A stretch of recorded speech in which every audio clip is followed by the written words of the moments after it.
Good morning बच्चा लोग, कैसे हैं आप सभी? शानदार, बेहतरीन और जबरदस्त होंगे मेरे भाई। आज की क्लास में फिर से आपका स्वागत है। बताएंगे सभी कैसे हैं। आज है संडे, मतलब कि फंडे मेरे भाई। देखो ध्यान से समझेंगे। नाइट की दिक्कत की वजह से और या फिर और मतलब मेरे बहुत सारी परेशानियों की वजह से थोड़ा सा क्या है, टाइमिंग का इशू पड़ रहा है। मैं उस चीज के कान पकड़कर सॉरी बोल रहा हूं। और मेरे भाई अब हम स्टार्ट कर रहे हैं हमारी रिवीजन की क्लास। आज संडे है, मतलब कि आपको लिखना करना कुछ है नहीं। आज सीधे पढ़ना है। देखिए किस तरीके से पसीने की हालत खराब है, पढ़ाने में लगा हुआ हूँ। ऊपर से लेकर नीचे तक पसीने में लगा हुआ हूँ। कोई बात नहीं मेरे भाई, कुछ भी हो जाएगा, मैं तुम्हें पढ़ाना नहीं छोड़ रहा, ठीक है। अब हम आज जो कर रहे होंगे मेरे भाई, मैंने तुम्हें बताया था कि इस बार जो संडे होगा उसको हम रिवीजन कर रहे होंगे। और आज संडे है और मैं तुम्हारा रिवीजन लेकर आ चुका हूँ, ठीक है मेरे भाई। स्टार्ट करें, बताएंगे सभी, स्टार्ट करें मेरे भाई। देखो पिछली बार हमने किसके बारे में बात की? पिछली बार हमने जो बात की थी वो पोषण के बारे में बात की थी हमने। के बाद में किसके बारे में बात की थी? पोषण के बारे में और श्वसन के बारे में। इस बार हम जो बात कर रहे होंगे वो परिसंचरण के बारे में बात कर रहे होंगे। और चौथी चौथी चीज क्या थी हमारे पास? उत्सर्जन, उसके बारे में बात कर रहे होंगे। सभी को कोई चीज में कोई दिक्कत, कोई क्लियर, मतलब कोई चीज क्लियर नहीं हुई हो तो वो मुझे मैसेज करें या फिर कमेंट करें, जो भी करना हो, ठीक है मेरे भाई। स्टार्ट कर रहा हूं मैं आज की क्लास को, थोड़ा सा पसीना पहुंचते हुए। और अभी जब तक बता देंगे सभी कैसे हैं। जल्दी जल्दी टाइपिंग करेंगे, जल्दी जल्दी कमेंट करेंगे मेरे भाई कि हाँ सर हम ऐसे हैं ऐसे हैं। देखो कुछ चीजें होंगी जो तुम्हें नहीं, अगर कमेंट नहीं करोगे तो हम मुझे पता ही नहीं चल पाएंगे मेरे भाई कि आप गोरे लग रहे हो। हाँ मैं गोरा ही हूँ मेरे, ठीक है। हाँ गोरे पे मत जाया करो, नाला को सांवरा रंग भी बड़ा गजब का होता है, ठीक है। चलो स्टार्ट करें मेरे भाई क्लास, स्टार्ट करें मेरे भाई क्लास, ठीक है। चलो स्टार्ट करते हैं मेरे भाई। रिवीजन की क्लास चल रही थी, तो ये देखो सबसे पहले हम जो यहाँ पढ़ रहे होंगे मेरे भाई, हम बात कर रहे होंगे संवहन या परिवहन की। तो मैंने तुम्हें बताया था संवहन या परिवहन क्या होता है, संवहन और परिवहन क्या चीज है, या फिर वहन क्या चीज है, या परिसंचरण क्या चीज है। इन चारों चीजों को एक ही चीज बोलते हैं मेरे भाई, इसका नाम है संवहन, परिवहन, परिसंचरण, वहन, ठीक है। जब ये चारों चीजों की बात करें तो मतलब किसी चीज के बहने की बात कर रहा है, किसी चीज के संचरण की बात कर रहा है, कि कोई चीज है जो एक जगह से दूसरी जगह जा रही है। तो हमारे शरीर में जो एक जगह से दूसरी जगह जा रही है वो है मेरे भाई रक्त। क्या है? रक्त। हम जो यहाँ बात करेंगे वो बात करेंगे रक्त के बारे में। किसके बारे में बात करेंगे? हम बात करेंगे मेरे भाई रक्त के बारे में। किसके बारे में? रक्त के बारे में। तो गुरुजी रक्त के बारे में क्या बात करेंगे मेरे भाई? रक्त के बारे में हम बात करेंगे कि रक्त किस तरीके से क्या क्या काम करता है, रक्त का कार्य हमारे शरीर में क्या है, किस तरीके से यह बहता है, कहां कहां से होकर यह जाता है और कहां से वापस आता है, क्या शरीर से बाहर भी निकल जाता है या शरीर के अंदर ही रहता है। शरीर के अंदर रहता है तो क्या अंतर होता है कि बाहर जाने में और अंदर जाने में। मैं सारी चीजें क्लियर कर रहा हूं, एक एक चीज को समझते चलेंगे, एक एक चीज को समझते चलेंगे मेरे भाई। और बताएंगे अगर कोई दिक्कत है तो कमेंट करेंगे, जिससे कि मुझे पता चले कि हाँ भाई तुम्हारी ये चीज समझ में नहीं आई है और मैं उसको समझाने के लिए दोबारा से प्रयास करूं, ठीक है मेरे भाई। चलो स्टार्ट कर रहा हूं मेरे भाई। संवहन या परिवहन, जीवों में उपापचयी क्रियाओं के संपादन के लिए उपयोगी पदार्थों जैसे कि O2 का मतलब है मेरे भाई ऑक्सीजन, पोषक तत्वों को उनके बाह्य स्रोत से प्राप्त कर प्रत्येक कोशिका तक पहुंचाने, एवं हानिकारक पदार्थों जैसे कि कार्बन डाइऑक्साइड हो गया, उसको कोशिका से निकालकर गंतव्य स्थान तक पहुंचाने की क्रिया को क्या कहते हैं? संवहन कहते हैं मेरे भाई। क्या कहते हैं? संवहन कहते हैं। क्या कहते हैं मेरे भाई? संवहन कहते हैं। कोई दिक्कत इसमें किसी को? कोई दिक्कत नहीं गुरुजी। कहना क्या चाह रहा है ये कहना चाह रहा है मेरे भाई, जब जो जीव होता है वो पाचन करता है, पाचन के बाद में श्वसन करता है, तो उसके शरीर के अंदर उपापचयी क्रियाएं होती है। क्या होती है? उपापचयी क्रियाएं होती है, ठीक है गुरुजी। उपापचयी क्रिया होती है। उपापचयी क्रियाओं का मतलब है मेटाबॉलिज्म बनता है, मेटाबॉलिज्म का निर्माण होता है, ठीक है गुरुजी।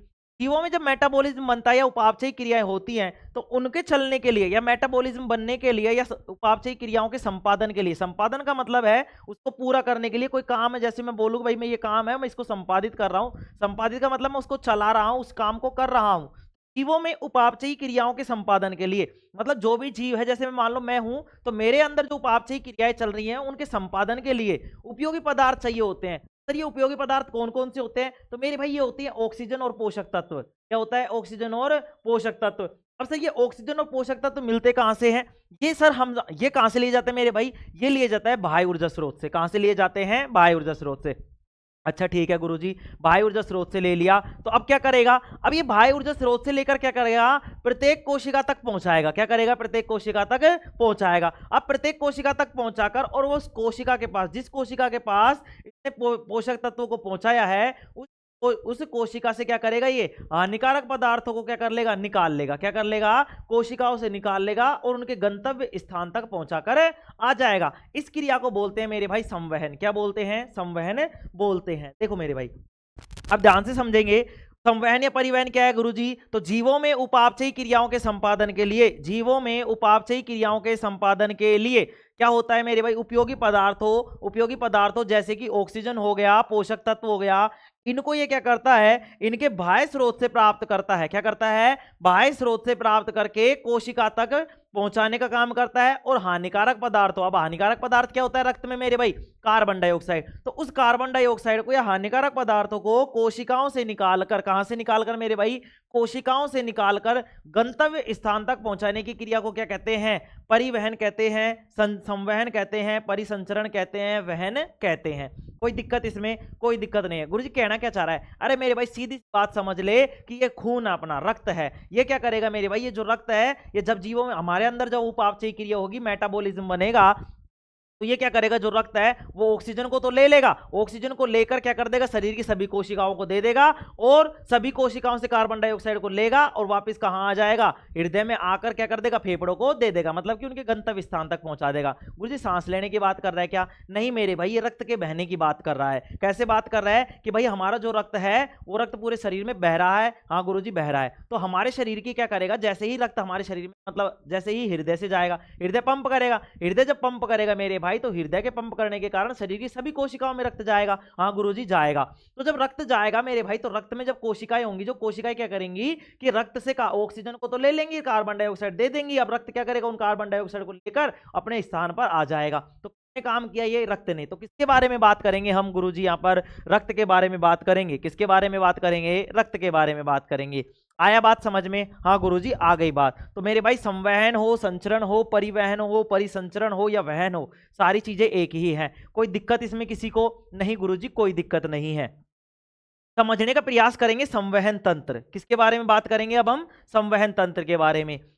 हमारे शरीर में जो अंग मिलकर संवहन का कार्य करते हैं उन्हें सम्मिलित रूप से संवहन तंत्र कहते हैं। क्या कहते हैं मेरे भाई? संवहन तंत्र कहते हैं। अब यहां से क्या पूछ लेगा? परिसंचरण किसे कहते हैं? संवहन किसे कहते हैं? वहन किसे कहते हैं? परिवहन किसे कहते हैं? ठीक है, संचरण किसे कहते हैं? तो अब यह क्या आ गया? संवहन तंत्र। अब संवहन तंत्र क्या होगा मेरे भाई? शरीर के वो सभी अंग जो संवहन क्या कर रहे होंगे? संवहन का कार्य कर रहे होंगे। सीधी सीधी बात है। संवहन तंत्र का मतलब जो संवहन का कार्य कर रहे होंगे। तो शरीर में जो अंग मिलकर संवहन का कार्य करते हैं, हमारे शरीर में जो अंग हैं वो सारे के सारे अंग मिलकर क्या करते हैं? संवहन का कार्य करते हैं। उन्हें सम्मिलित रूप से संवहन तंत्र कहते हैं। कोई दिक्कत इसमें? कोई दिक्कत नहीं है। गुरुजी तंत्र का मतलब क्या है मेरे भाई? हमारे शरीर में होती है कोशिका। क्या होती है? कोशिका।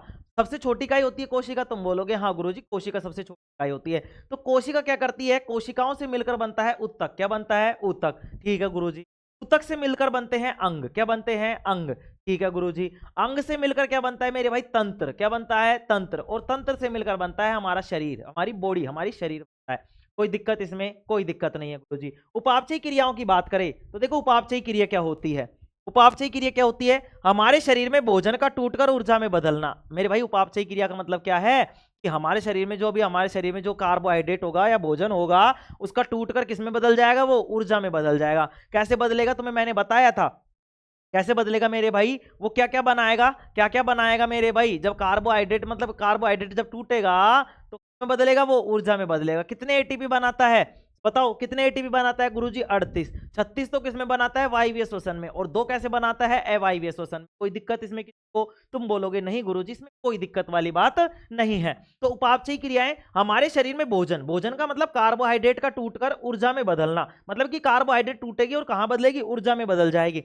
उपापचयी क्रिया मतलब मेटाबॉलिज्म कहलाता है। क्या कहलाता है मेरे भाई? मेटाबॉलिज्म कहलाता है। क्या कहलाएगा? मेटाबॉलिज्म कहलाएगा। कोई दिक्कत इसमें को? कोई दिक्कत नहीं है गुरुजी उपापचयी क्रिया कहलाएगी। संवहन तंत्र के मुख्य अवयव कौन कौन से हैं मेरे भाई? जब हमारे शरीर में संवहन होगा, वहन होगा, तो कौन कौन सी चीजें हैं? तो देखो मेरे भाई संवहन तंत्र के मुख्य अवयव हैं हृदय, रक्त नलिकाएं। अब ये रक्त नलिकाएं 2 तरीके की, कौन कौन सी गुरुजी? धमनी और शिरा। क्या है? धमनी और शिरा। वहन माध्यम में आ जाता है रक्त और लसिका। क्या आ जाता है? रक्त और लसिका। मैंने तुम्हें बताया था, यहां से इसने प्रश्न पूछा है इसी बार सप्लीमेंट्री में 2025-26 में सप्लीमेंट्री में इसने एक क्वेश्चन पूछा है, रक्त व लसिका में क्या अंतर है? रक्त व लसिका में क्या अंतर है? क्या पूछा है मेरे भाई? रक्त व लसिका में क्या अंतर है? क्या अंतर होता है?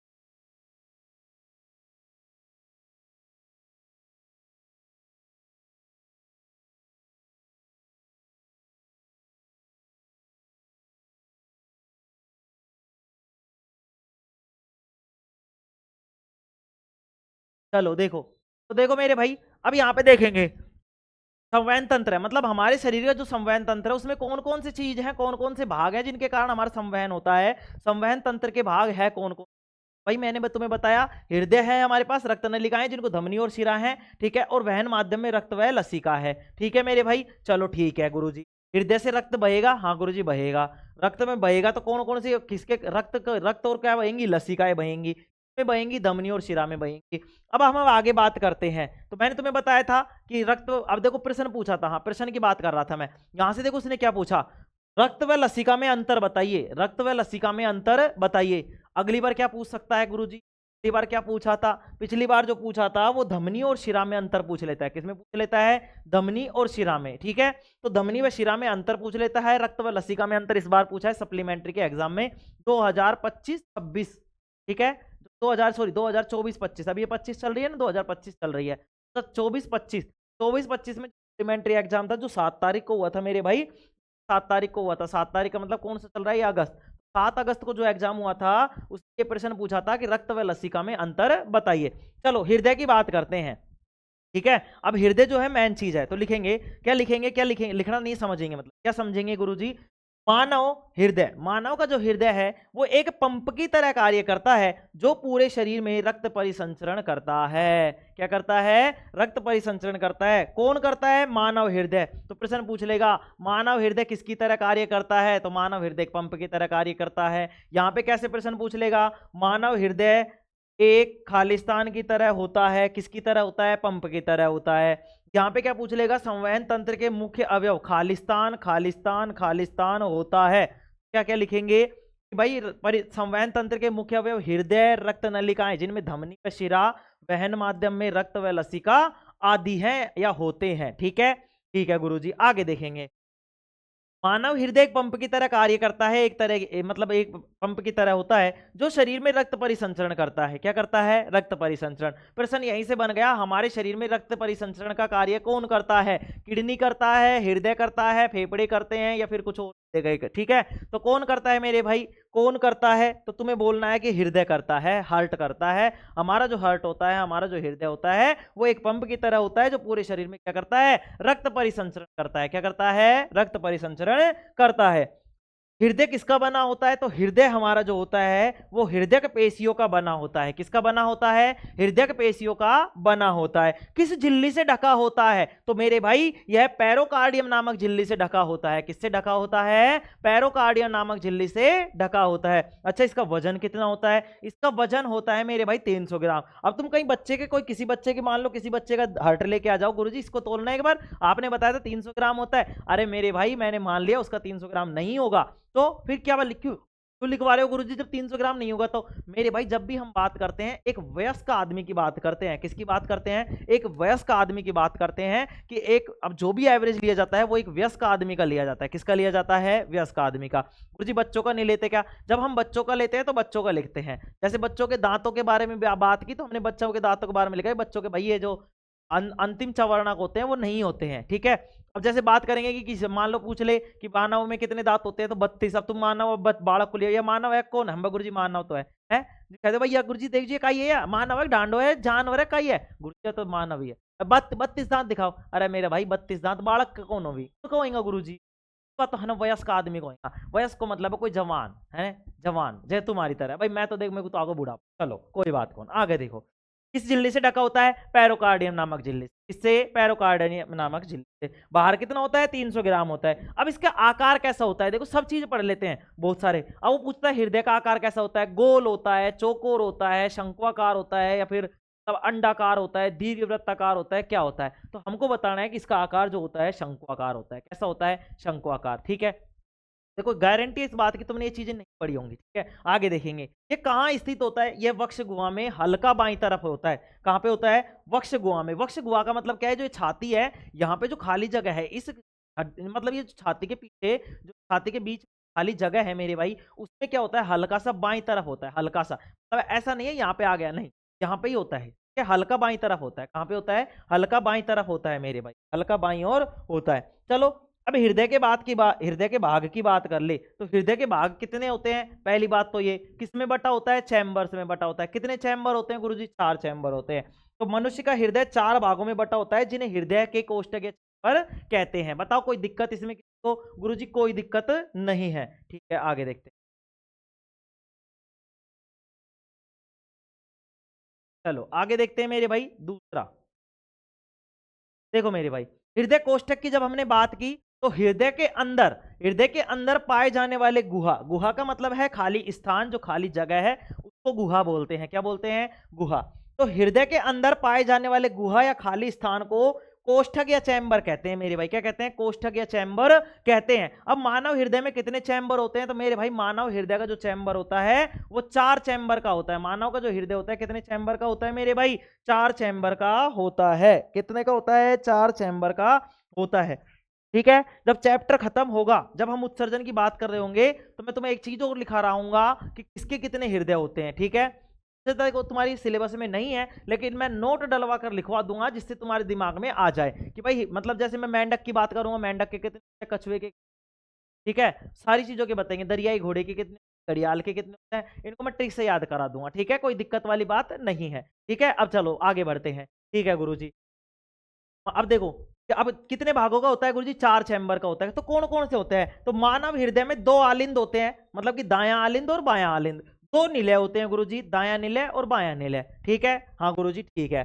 आलिंद की बात करें गुरुजी, आलिंद क्या होता है? अब देखो ध्यान से समझो, यह हृदय का ऊपरी भाग होता है। कहां का भाग होता है? हृदय का ऊपरी भाग। जैसे मैंने बताया था तुम्हें, हृदय 4 भागों में बटा है। कितने भागों में बटा है? 4 भागों में। देखो यहाँ पे समझाई करेंगे। जैसे मान लो हृदय हमारा जो है वो कितने चैम्बर में बटा हुआ है गुरुजी? 4 चैम्बर, 4 चैम्बर में बटा हुआ है। अरे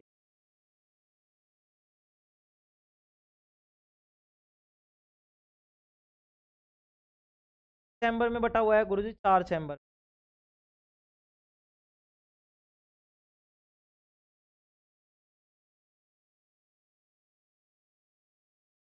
देखो मेरे भाई, अपना हृदय था मेरे भाई, ये हृदय था, मान लो 4 कोष्ठक में। ठीक है, अब देखो 4 कोष्ठक में हो गया। अब 4 कोष्ठक का मतलब है 4 जगह होती है, 4 खाली जगह होती है जिनको चैम्बर कहते हैं। मानव हृदय कितने चैम्बर का? 4 चैम्बर का होता है गुरुजी। कितने चैम्बर का होता है? 4 चैम्बर का। देखो अब कोई बोलेगा गुरुजी आप ऐसे लिख लिया करो और हमको तो एक क्लास में समझा दिया करो, एक दिन में काम हो जाएगा कंप्लीट। अरे मेरे भाई, मैं करवा रहा हूं तो विश्वास रखो कि मैं धीरे धीरे क्यों करवा रहा हूं। तो अगर तुम्हें मैं आज ही 20 रोटी खिला दूंगा तो क्या तुम 20 रोटी खा लोगे क्या? मेरे भाई मैं जिस तरीके से बताने का तरीका है मैं उस बताऊंगा। मैं तुम्हारे कहने से या फिर तुम बोलो गुरुजी आज ऐसा करा दो वैसा करा दो, नहीं मेरे भाई, मैं जीरो से लेकर चल रहा हूं हर बच्चे की बात। मैं ऐसा नहीं है कि मैं मतलब इंटेलिजेंट बच्चों के लिए काम कर रहा हूं, नहीं मेरे भाई, मैंने बेसिक से पढ़ाया है। किसी चीज के आदमी को अगर हृदय भी नहीं पता ना तो मैं उसको हृदय में घुस के समझा दूंगा कि तेरा हृदय ये है मेरे भाई। ठीक है, तो बात के लिए अब जैसा ऐसा नहीं है, अब ये चीजें लिखी हैं, अब जिसने मेरे साथ साथ लिखी है मैं क्यों लिखवाता हूँ साथ साथ, ताकि तुम्हारी चीजें अब क्लियर हो। अब जब तुम इसको रिवीजन में लेके बैठोगे तो तुम्हारे दिमाग से तुम्हारे दिमाग में सारी चीजें रिवाइज हो चुकी होंगी। एग्जाम टाइम पे तुम देखना, तुम एक बार फील करोगे कि हाँ गुरुजी ऐसा पढ़ाया था आपने जैसा हमने कभी कहीं पढ़ा ही नहीं। इस बात की गारंटी है मेरी, गारंटी लिख के ले लो। ठीक है, चलो आलिंद, यह हृदय का ऊपरी भाग होता है मेरे भाई। ये ऊपर का जो ये भाग है, ऊपर का जो ये भाग है ना, 2 चैम्बर, कौन से गुरुजी? चैम्बर में वाला और एक ये वाला, इनको बोलते हैं आलिंद। क्या बोलते हैं गुरुजी? आलिंद बोलते हैं। क्या बोलते हैं? आलिंद। हृदय से रक्त, हृदय से मतलब शरीर से जो रक्त है आलिंद के माध्यम से हृदय में आता है। कहां से आता है? आलिंद के माध्यम से। ऊपर वाले आलिंद हो गए, इस तरीके से रक्त आएगा। ठीक है, कौन सा आएगा? दायां होगा या बायां होगा? अब भाई शरीर से अगर रक्त आ रहा है तो दूषित होगा। कैसा होगा? दूषित रक्त। इसमें आएगा मेरे भाई दूषित रक्त। दूषित रक्त का मतलब है जिसमें CO2 मिली हुई होगी। क्या मिली हुई होगी? CO2। हाँ गुरुजी, CO2 मिली हुई होगी। ये कैसा हो गया? दूषित। दूषित का मतलब ये कैसा है? यहाँ पे कौन सा है? ये दायां, दायां है। ये क्या है? दायां आलिंद। क्या है? दायां आलिंद। तो फिर गुरुजी ये वाला कौन सा हो जाएगा? ये हो जाएगा मेरे भाई बायां आलिंद। क्या हो जाएगा? बायां आलिंद। क्या हो जाएगा? बायां आलिंद। क्या हो जाएगा मेरे भाई? बायां आलिंद हो जाएगा। सबसे पहले रक्त कहां पे आएगा?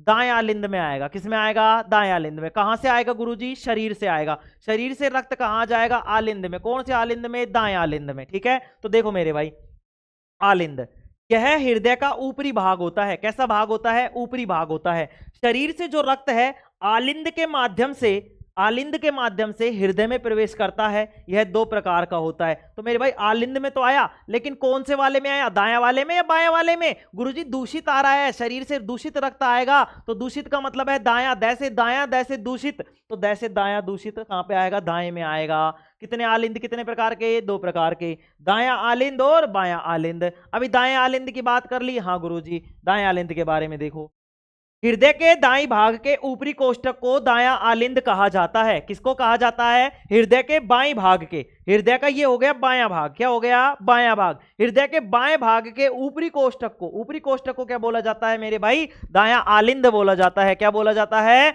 दायां आलिंद बोला जाता है। इस भाग में पूरे शरीर से O2 रहित रक्त, मतलब कि जो ये हमारा दायां आलिंद है, इसमें पूरे शरीर का, जो हमारा पूरा शरीर है उससे O2 रहित रक्त, O2 रहित रक्त का मतलब है मेरे भाई जो ऑक्सीजन से रहित रक्त है, जिसमें ऑक्सीजन नहीं है। तो गुरुजी क्या होगी, जब ऑक्सीजन नहीं होगी तो उसमें होगी कार्बन डाइऑक्साइड, और जब कार्बन डाइऑक्साइड होता है तो उसको बोलते हैं अशुद्ध। क्या बोलते हैं? अशुद्ध या दूषित, अशुद्ध या दूषित। हाँ गुरुजी ठीक है, समझ में आ गया। तो समझने का प्रयास करेंगे बार फिर से।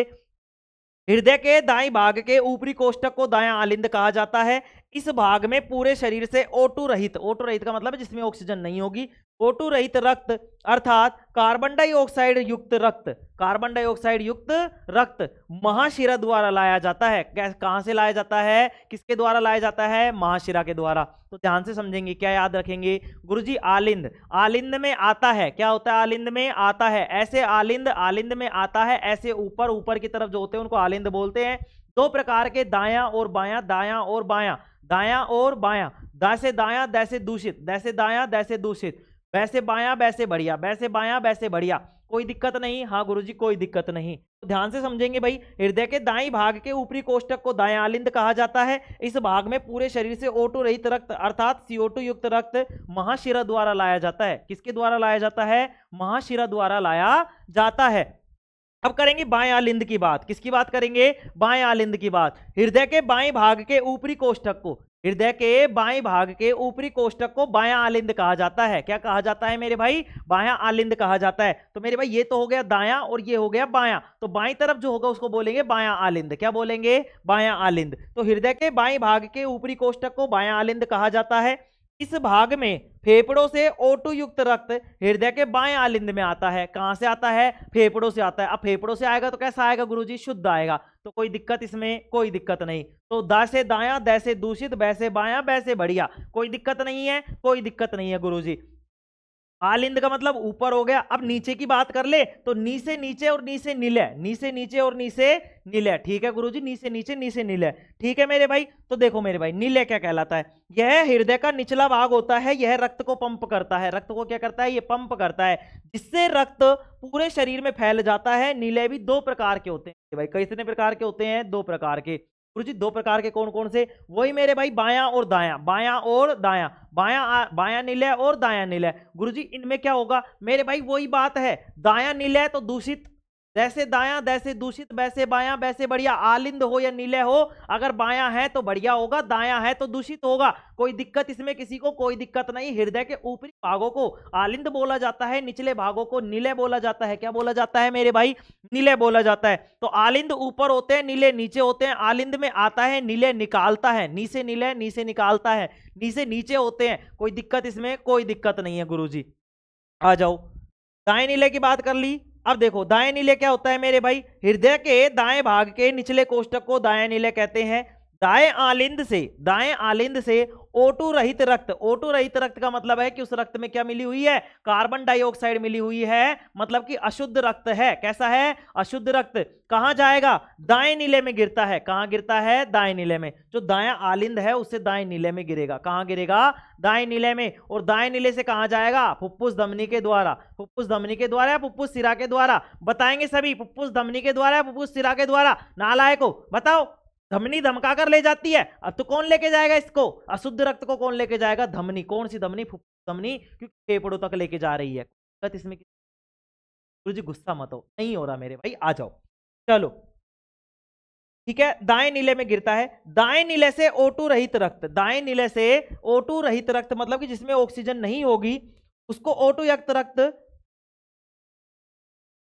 देखो दाएं नीले से कहां बता दिया, दाएं आलिंद से O2 रहित रक्त, मतलब कि जिसमें कार्बन डाइऑक्साइड मिली होती है, दाएं नीले में गिरता है। दाएं नीले से O2 रहित रक्त, मतलब कि जो अशुद्ध रक्त है, अशुद्ध जो रक्त है O2, उसको मतलब जो अशुद्ध रक्त है उसको शुद्ध करने के लिए फेफड़ों में भेजा जाता है। कहां भेजा जाता है मेरे भाई, फेफड़ों में भेजा जाता है। किसमें भेजा जाता है, फेफड़ों में। दाएं नीले में क्या है भाई, हृदय के बाएं आलिंद से जो अशुद्ध रक्त होता है वो बाएं नीले में गिरता, वो सॉरी दाएं नीले में गिरता है। किसमें गिरता है, दाएं नीले में गिरता है, दाएं नीले में आता है। दाएं आलिंद से O2 रहित रक्त को O2 युक्त करने के लिए कहां भेजा जाता है, फेफड़ों में। मतलब कि अशुद्ध रक्त को शुद्ध करने के लिए कहां भेजा जाता है, फेफड़ों में भेजा जाता है। इसमें कोई दिक्कत नहीं होनी चाहिए। नहीं है गुरुजी, कोई बात नहीं, आगे देखते हैं। बाएं नीले की बात करते हैं। किसकी बात करते हैं, बाएं नीले की। हृदय के बाएं भाग का निचला कोष्ठक, हृदय का जो बायां भाग है, हृदय का जो बायां भाग है उसका निचला कोष्ठक बायां नीले कहलाता है। क्या कहलाता है, बायां नीले कहलाता है। तो क्या बोलेंगे कि हृदय के बाएं भाग का निचला कोष्ठक बायां नीले कहलाता है। बाएं आलिंद से O2 युक्त रक्त, बाएं आलिंद से O2 युक्त रक्त, मतलब बायां वैसे बढ़िया, तो बढ़िया वाला जो रक्त है वो बाएं नीले में आता है, तथा यहां से महाधमनी द्वारा O2 युक्त रक्त, शुद्ध रक्त पूरे शरीर के विभिन्न अंगों तक भेजा जाता है। बताएंगे कोई दिक्कत इसमें, किसी को कोई दिक्कत है क्या, बताओ। धमनी क्या करेगी, धमका कर ले जाएगी। बाएं नीले से कहां जाएगा, कहां जाएगा मेरे भाई, बताएंगे सभी। कहां जाएगा, कहां जाएगा, कहां जाएगा, तुम बोलोगे गुरुजी पूरे शरीर में जाएगा। कहां जाएगा, पूरे शरीर में। तो हृदय से लेकर जा रही है कौन, धमनी। तो धमनी धमका कर ले जाती है, शिरा शर्मा कर लाती है। तो हृदय में लाती कौन है, महाशिरा लाती है। क्या लाती है, महाशिरा लाती है। आगे बात करेंगे मेरे भाई, आगे बात करेंगे। तो देखो ये रहा, को ध्यान से समझने का प्रयास करेंगे मेरे भाई, इस चित्र को ध्यान से समझने का प्रयास करेंगे। क्या याद रखेंगे, ये होती है ऊर्ध्व महाशिरा। महाशिरा का मतलब है शिरा शर्माकर लाती है मेरे भाई, शिरा शर्माकर लाती है, शिरा शर्माकर लाती है, धमनी धमकाकर ले जाती है। तो शिरा शर्माकर लाएगी, मतलब कि यहां तुम्हारा शरीर है, ये क्या है तुम्हारा भाई, शरीर है। इस शरीर से जो रक्त होगा, इस शरीर की जो कोशिकाओं से जो रक्त होगा वो कहां से, इस शिरा के द्वारा कहां आएगा, पहले मेरे भाई कहां आएगा, तुम बोलोगे गुरुजी दाएं आलिंद में आएगा। किस में आएगा, दाएं आलिंद में आएगा। तो देखो मेरे भाई, आलिंद में आता है, आलिंद में आता है, ऐसे आलिंद, ऐसे आता है, ऐसे ऊपर, ठीक है। तो आलिंद कहां होता है, ऊपर होता है, आलिंद में आता है, आलिंद में आता है, आ से ऊपर, आ से आलिंद, ठीक है। तो देखो मेरे भाई, शरीर की कोशिकाओं से जो रक्त है कार्बन डाइऑक्साइड युक्त, वो कहां आ गया, दाएं आलिंद में आ गया। कहां आ गया, दाएं आलिंद में। यहां दाएं आलिंद में आने के बाद में यहां त्रिवलन कपाट होते हैं मेरे भाई, क्या होते हैं, त्रिवलन कपाट होते हैं। इस त्रिवलन कपाट में, इस त्रिवलन कपाट खुलता है मेरे भाई, जब ये खुलता है तो जो रक्त होता है वो हमारे नीले में आ जाता है। कौन सा नीले है गुरुजी, दायां है कि बायां। तो मेरे भाई कैसा आ रहा है, रक्त दूषित। तो दैसे दायां और दैसे दूषित, दैसे दायां और दैसे दूषित। तो गुरुजी यहां पे दूषित रक्त आएगा। और अब दैसे दूषित रक्त आएगा तो आप बताओ लेके कौन जाएगा, धमनी या शिरा। गुरुजी धमनी धमका कर ले जाएगी। तो मेरे भाई इस अशुद्ध रक्त को लेके जाएगी धमनी। कौन लेके जाएगी, धमनी। अब ये धमनी जा रही है हमारे फेफड़ों के पास। कहां पे जा रही है, हमारे फेफड़ों के पास जा रही है गुरुजी। कहां पे जा रही है, हमारे फेफड़ों के पास जा रही है। कहां जा रही है, हमारे फेफड़ों के पास जा रही है। अगर मेरे भाई ये हमारे फेफड़ों के पास जा रही है, इस तरीके से हमारे फेफड़ों के पास जा रही है, तो ध्यान से समझने का प्रयास करो भाई। क्या समझने का प्रयास करो गुरुजी, ये हमारे फेफड़ों में जा रही है। कहां जा रही है, हमारे फेफड़ों में। कहां जा रही है, फेफड़ों में। अब ये फेफड़े क्या करेंगे मेरे भाई, इस हवा को, इस रक्त को, सॉरी इस रक्त को क्या कर देंगे, शुद्ध। जब इस रक्त को शुद्ध कर देंगे तो ये शिरा क्या करेगी, शर्माकर ले आएगी। शिरा शर्माकर लाएगी किसको, रक्त को। शिरा शर्माकर लेकर आएगी। तो कहां लेके आएगी मेरे भाई, देखो फुफ्फुस शिरा है, फुफ्फुस शिरा शर्माकर लेकर आएगी। देखो ध्यान से समझ लेंगे, शिरा शर्माकर लाती है, शिरा शर्माकर ले आई, मतलब कि अब कहां ले आई मेरे भाई, आलिंद में ले आई। कहां ले आई, आलिंद में लेके आ गई। कहां पे लेके आ गई मेरे भाई, बताएंगे सभी। कहां पे लेके आ गई, तुम बोलोगे गुरुजी आलिंद में लेकर आ गई। कौन सा आलिंद है ये, बायां आलिंद। वैसे बायां वैसे बढ़िया, मतलब कि अब कौन सा रक्त होगा, बढ़िया वाला रक्त। कहां पे, बाएं आलिंद में। अब बाएं आलिंद से कहां जाएगा, बाएं नीले में जाएगा मेरे भाई। कहां जाएगा, बाएं नीले में जाएगा। कहां जाएगा, बाएं नीले में जाएगा। अगर ये बाएं नीले में जाएगा मेरे भाई, अगर ये बाएं नीले में जाएगा, अगर ये बाएं नीले में जाएगा तो बां से बायां वैसे बढ़िया रक्त है। अब ये इसको क्या करेगा, वापस से पंप करेगा मेरे भाई, क्या करेगा, पंप करेगा, धक्का लगाएगा। अगर धक्का लगाएगा तो कौन है, धमनी, तो धमनी धमका कर ले जाएगी। अब धमनी क्या करेगी, धमका कर ले जाएगी, मतलब इस रक्त को धमनी क्या करेगी, अब यहां लेके जाएगी। अब ये कौन सी धमनी है, महाधमनी है। पहले कौन सी थी गुरुजी, फुफ्फुस धमनी थी। क्या कर रही थी, धमनी, धमनी क्या कर रही थी मेरे भाई, धमनी धमका कर ले जा रही थी। तो मतलब जो नीले से जो लेकर जाएंगी वो तो धमनी होंगी, और जो नीले में जो हृदय में लेकर आ रही होंगी, देखो मेरे भाई ये नीले में पहले नीले ने तो प्रेशर मारा, तब तो ये धमनी धमका कर ले गई। अब आएगी कौन, लाएगा कौन, शिरा शर्मा कर लाती है। तो जो शिरा होंगी वो क्या करेंगी मेरे भाई, शर्मा कर लेकर आएंगी। ये वाली ट्रिक तुमने कहीं नहीं पढ़ी होगी, इस बात की मेरी गारंटी है, लिखित में मेरे भाई, लिखित में गारंटी है, तुमने नहीं पढ़ी होगी। शिरा शर्मा कर लाती है, धमनी धमका कर ले जाती है। आसे आलिंद ऐसे ऊपर और ऐसे क्या मेरे भाई, ऐसे आता है। तो आलिंद में आता है, कहां होता है, ऊपर की तरफ होता है। तो कोई दिक्कत इसमें, कोई दिक्कत नहीं है गुरुजी, ठीक है। बताओ कोई दिक्कत है तो इसमें सारी चीजें मैंने बता दी। फुफ्फुस धमनी मैंने बता दी। फुफ्फुस धमनी का मतलब है फुफ्फुस धमनी, फुफ्फुस सिरा का मतलब है फेफड़े से जो जुड़ी हुई होंगी वो होंगी, ठीक है। क्या, फुफ्फुस धमनी और फुफ्फुस सिरा। गुरुजी महाधमनी और महासिरा जो शरीर से जुड़ी हुई होंगी, किससे जुड़ी हुई होंगी, शरीर से। जो शरीर से जुड़ी हुई होंगी वो महाधमनी महासिरा। फुफ्फुस से जुड़ी होंगी फुफ्फुस धमनी फुफ्फुस सिरा। जो शरीर में इसमें ही होंगी वो क्या, मतलब इसके पास तो क्या है, आलिंद और नील है। ये हमारा चित्र बन जाएगा। बताओ कोई दिक्कत है क्या इसमें, किस बताएंगे सभी। चित्रों की क्लास भी लेके आऊंगा, अगर लास्ट में टाइम मिला तो मेरे भाई एक एक चित्र को तुम्हें बनाना तक सिखाऊंगा मैं, ठीक है। चलो आगे बढ़े, हाँ गुरुजी बढ़ लो आगे, कोई बात नहीं, चलो आगे बढ़ते।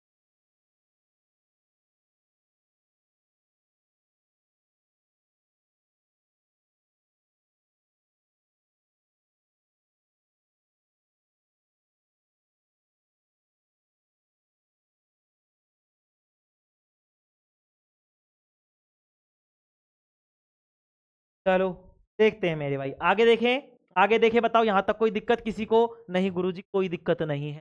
चलो आगे बढ़ते हैं मेरे भाई, थोड़ा सा स्पीड से लूंगा। देखो हृदय के अंदर रक्त का मार्ग। अब हृदय के अंदर रक्त का मार्ग मैंने तुम्हें समझा ही दिया, इसके मैं रीडिंग लगवा रहा हूं, ठीक है। कोई चीज समझ में नहीं आई, वीडियो को रोकेंगे, थोड़ा सा समझ लेंगे, ठीक है। मैंने समझाया है एक एक चीज, किस तरीके से रक्त आता है, किस तरीके से रक्त नहीं आता। शरीर में O2 रहित रक्त, मतलब कि अशुद्ध रक्त महाशिरा के माध्यम से दाएं आलिंद में प्रवेश करता है। दाएं आलिंद इस अशुद्ध रक्त को दाएं नीले में छोड़ देता है। कोई बात नहीं गुरुजी, तो आपने बता ही दिया। हाँ मेरे भाई मैंने बता दिया।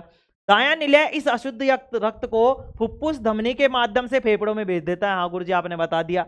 यह रक्त फेफड़ों में पहुंचकर ऑक्सीकृत हो जाता है, मतलब कि ऑक्सीजन मिल जाती है इसमें। फेफड़ों से यह शुद्ध रक्त फुफ्फुस सिरा के माध्यम से बाएं आलिंद में प्रवेश करता है। हाँ गुरुजी, वैसे बायां वैसे बढ़िया। बायां आलिंद इस O2 युक्त रक्त, मतलब कि शुद्ध रक्त को बाएं नीले में छोड़ देता है। कहां छोड़ देता है, बाएं नीले में छोड़ देता है। बाएं नीले सबसे बड़ा चैम्बर होता है। बाएं नीले कैसा होता है, सबसे बड़ा चैम्बर होता है। यह शुद्ध रक्त को महाधमनी के माध्यम से पूरे शरीर में भेज देता है। किसमें भेज देता है मेरे भाई, महाधमनी के माध्यम से पूरे शरीर में भेज देता है। आगे देखेंगे, दाएं आलिंद और दाएं नीले के बीच में त्रिवलनीय कपाट पाया जाता है। कपाट को बोलते हैं मेरे भाई वॉल्व पाया जाता है। तथा बाएं आलिंद व बाएं नीले के बीच में द्विवलनीय या दिक्पर्दी कपाट पाए जाते हैं, ठीक है मेरे भाई। बताओ कोई चीज, दाएं आलिंद और दाएं नीले के बीच में त्रिवलनीय, दाएं आलिंद और दाएं नीले के बीच में त्रिवलनीय, और बाएं आलिंद और बाएं नीले के बीच में द्विवलनीय। कौन से मेरे भाई, द्विवलनीय, ठीक है। कोई दिक्कत इसमें, कोई दिक्कत नहीं है गुरुजी। जब नसें जाम हो जाती है तो हार्ट अटैक आ जाता है मेरे भाई। क्या आ जाता है, हार्ट अटैक आ जाता है। जब नसें मेरे भाई जाम हो जाती है, जब नसें जाम हो जाती है तो क्या आ जाता है, हार्ट अटैक आ जाता है। देखो यहां से एक चीज प्रश्न पूछता है ये कि हृदय की जो धड़कन होती है उसको नापने के लिए कौन सा उपकरण या कौन सा यंत्र होता है जिसको काम में लिया जाता है। तो मेरे भाई ध्यान से समझ लेंगे, ध्यान से समझ लेंगे कि जब भी इसको हिंदी में बोलते हैं आला। क्या बोलते हैं, आला। आला रे आला, सिद्धांत का साला। बात करेंगे स्टेथोस्कोप की। नालाय को हमको पता ही नहीं था कि सिद्धांत का साला स्टेथोस्कोप है, ये हृदय की धड़कन नापता है। ये तो हृदय की धड़कन बढ़ाता है गुरुजी। तो देखो मेरे भाई, स्टेथोस्कोप मतलब आला, इसकी सहायता से डॉक्टर लप डब की ध्वनि सुनता है। कई बार देखो पेपर लेने वाला ये समझ लो कि पूरी तरीके से मेंटली क्रैक है, वो कुछ भी पूछ सकता है। इस तरीके का सोचकर अपन को चलना पड़ेगा। तो कैसी आवाज सुनाई देती है, क्या धक धक की ध्वनि। देखो प्रश्न देखो बिल्कुल इजी है, ठीक है भाई। हमारा हृदय को जब स्टेथोस्कोप लगाकर सुना जाता है तो किस तरीके की ध्वनि सुनाई देती है, धक धक की ध्वनि, धक धक की ध्वनि सुनाई देती है। ढक ढक की, मतलब वो दे देगा टक टक की, या फिर दे देगा टम टम की, या फिर दे देगा लप डब की, तो सीधा क्या करेंगे धक धक धक धक। अरे वो धक धक नहीं होता, वो लप डब लप डब लप डब लप डब होता है। तो कैसी ध्वनि सुनाई देगा? लप डब की आवाज सुनता है। ठीक है, आगे देखेंगे। इसका प्रयोग हृदय की धड़कन को मापने में किया जाता है मेरे भाई। कैसे किया जाता है? हृदय की धड़कन को मापने में किया जाता है। एक स्वस्थ व्यक्ति का हृदय 1 मिनट में 72 बार धड़कता है मेरे भाई। कितनी बार धड़कता है? 72 बार धड़कता है। हमारा जो एक आदमी है मेरे भाई, एक जो मनुष्य है, उसका स्वस्थ व्यक्ति का शरीर 1 मिनट में 72 बार धड़कता है। कितनी बार धड़कता है? 72 बार धड़कता है। आगे देखेंगे। एक बार हृदय के धड़कने से कितने ml जो रक्त होता है उसका फिल्टर होता है, फिर कितना ml जो रक्त होता है वो हमारे शरीर के अंदर जाता है। फिल्टर की बात नहीं करेंगे, फिल्टर तो किडनी करती है। हम पूछ रहे हैं कि 1 मिनट में कितना ml जो रक्त है वो हमारे शरीर के अंदर जाता है। तो मेरे भाई ध्यान से समझेंगे, एक बार हृदय के धड़कने से 70 ml रक्त ही अंदर जाता है। अतः पूरे शरीर के 5.5, हमारे शरीर में कितना लीटर होता है? मतलब 5.5 लीटर, 5.5 लीटर। ठीक है, इस रक्त को अंदर जाने के लिए हृदय को कितनी बार धड़कना पड़ता है? 72 बार धड़कना पड़ता है। तो मेरे भाई ध्यान से समझेंगे, मनुष्य का हृदय कितनी बार धड़कता है गुरुजी? 72 बार। 72 बार क्यों धड़कता है? क्योंकि एक बार धड़कने पर वो 70 ml रक्त को ही अंदर ले पाता है। अगर 70 ml रक्त ही अंदर ले पाता है तो पूरे शरीर का कितना होता है? तुम बोलोगे गुरुजी 5.5 लीटर। अब 5.5 लीटर को अंदर ले जाने के लिए कितनी बार धड़कना पड़ेगा गुरुजी? 72 बार धड़कना पड़ेगा। बताओ कोई दिक्कत इसमें? कोई दिक्कत नहीं है। आगे बात करते हैं मेरे भाई, आगे बात करते हैं। हमारी नसों की जो धड़कन की गति होती है 115 से 125 बार होती है। 115 से कितनी बार होती है? 125 बार होती है। मतलब कि ये तो हृदय की तो 72 बार, हृदय तो 72 बार, और जो हमारी नसें होती हैं धमनी और शिरा, ये धमनी होती है फिर शिरा होती है, इनकी कितनी होती है मेरे भाई? हमारे नसों की जो धड़कन की गति होती है 115 से 125 बार होती है। 115 से 125 बार होती है। कोई दिक्कत इसमें किसी को? कोई दिक्कत नहीं है, कोई दिक्कत नहीं है। आगे बढ़ते हैं मेरे भाई, आगे देखेंगे। रक्त नलिकाओं की बात करेंगे। किसकी बात करेंगे? रक्त नलिकाओं की। तो रक्त को लाने व ले जाने वाली नसों को रक्त नलिकाएं या रक्त वाहिकाएं कहते हैं, जो रक्त को लेकर जाएंगे। तुमने देखा है ना, जैसे मेरे भाई जो मतलब ये चलती है, जो छोटे छोटे से ऑटो चलते हैं 4 पहिए वाले, वाहिनी भाई, स्कूल वाहिनी, अलवर वाहिनी, दौसा वाहिनी, जयपुर वाहिनी है, और मतलब क्या है, आमेर वाहिनी। तो वहां पे क्या है, जो घुमाने के लिए चलते। वाहिनी का मतलब होता है वाहन, एक तरीके से जो आने जाने का कार्य करता है। ऐसे ही यहां पर क्या है, रक्त नलिकाएं हैं, रक्त वाहिकाएं हैं। रक्त वाहिकाएं का मतलब क्या है? जो रक्त को लेकर जा रही है, रक्त का वाहन, या फिर रक्त को वाहिकाएं मतलब रक्त को एक जगह से दूसरी जगह लेकर जा रही है। कौन लेके जा रही है? रक्त को लाने व ले जाने वाली नसें। तो वो नसें जो मतलब क्या करी, रक्त को लाने व ले जाने का कार्य कर रही हैं। रक्त नलिकाएं मतलब रक्त वाहिकाएं कहलाती हैं। यह काम कौन करता है? धमनी और शिरा करती है मेरे भाई। धमनी, शिरा और केशिकाएं करती हैं। तो धमनी क्या होती है, शिरा क्या होती है, केशिकाएं क्या होती है? धमनी और शिरा को ध्यान से समझ लेंगे, यहां से प्रश्न पूछ लेता है कि धमनी और शिरा में अंतर बताइए। ठीक है, तो धमनी और शिरा में अंतर लिखवाया हुआ है मैंने, मैं बताऊंगा। पहले एक बार धमनी चीज समझेंगे क्या है। वे रक्त वाहिकाएं जो रक्त को हृदय से शरीर के विभिन्न भागों तक लेकर जाती हैं। वे रक्त वाहिकाएं जो रक्त को शरीर के विभिन्न भागों तक लेकर जाती है, क्या कहलाती है? धमनी कहलाती है। शिरा क्या होती है गुरुजी?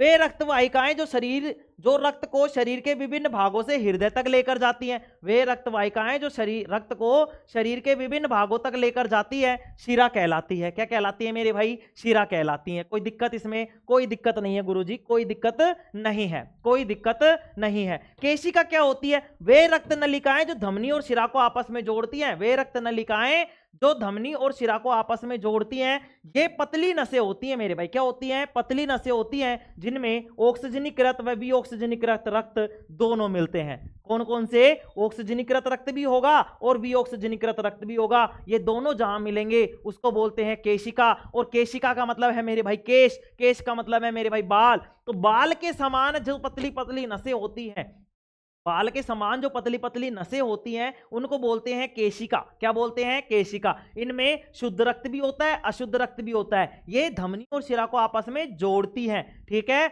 आ जाओ। कोशिकाओं से जो कोशिकाएं होती है, ध्यान से समझेंगे, यहाँ केशिका नहीं है, ये कोशिकाओं से रक्त केशिकाओं में प्रवेश करता है। पहले कहां जाएगा? कोशिकाओं में। पहले कहां जाएगा? कोशिकाओं में, और उन कोशिकाओं से जाएगा मेरे भाई केशिकाओं में प्रवेश करता है।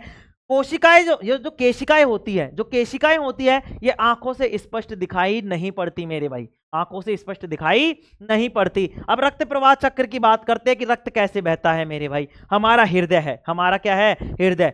अब हृदय से जो रक्त है वो धमनी लेकर जाएगी। धमनी क्या करेगी, धमका कर ले जाएगी रक्त को। तो पहले कहां जाएगा, महाधमनी में भाई। पहले बड़ी धमनी में जाएगा, फिर छोटी धमनी में, फिर उससे भी छोटी धमनी में, इस तरीके से भाई। ऐसा थोड़ी सीधा प्रेशर बना दिया, छोटी धमनी तो फट जाएगी। तो पहले कहां जाता है, महाधमनी में जाएगा, फिर धमनी में जाएगा, फिर छोटी धमनी में जाएगा। कोई दिक्कत इसमें किसी को, कोई दिक्कत नहीं। तो धमनी धमका कर ले जा रही है किसको, रक्त को। तो रक्त जाएगा मेरे भाई हृदय से कहां, महाधमनी में, महाधमनी से धमनी में, धमनी से छोटी धमनी में, और छोटी धमनी से जाएगा कोशिका में, और कोशिका से कहां जाता है रक्त, केशिकाओं में प्रवेश करता है। अब गुरुजी केशिकाओं में प्रवेश कर गया, कोई बात नहीं।